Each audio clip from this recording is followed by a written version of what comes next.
Gözəl bir rəqsi izlədik və bu rəqsi ərsəyə gətirən dəyərli bir müəllim bizimlə bərabərdir. Elsəvər Ağayev. Elsəvər bəy, xoş gördük. Hər vaxtınız xeyir olsun.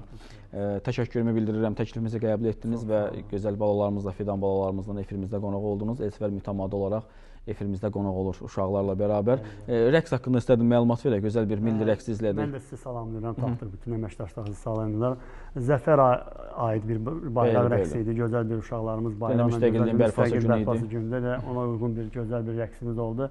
Gördüyünüz kimi uşaqların yaşlarını gördünüz xırda. 4 yaşdan, 3 yaşdan 10-15 yaşa kimi bizim tələbələrimiz var. Yəni rəqsdə də kompozisiya bir tipli rəqsdir. Yəni öz görür. Yəni mən sizin verilişinə hər dəfə gələndə qeyri-adi müxtəlif rəqslər, xarici olsun, öz ölkələrimizin rəqslərini gətirəm.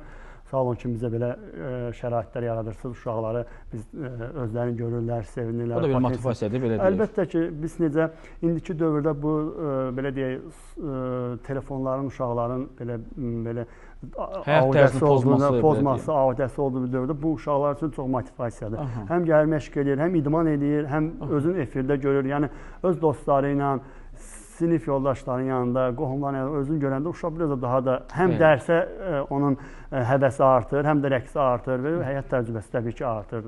Elsəvər, vurğulayırsan ki, 3 yaşdan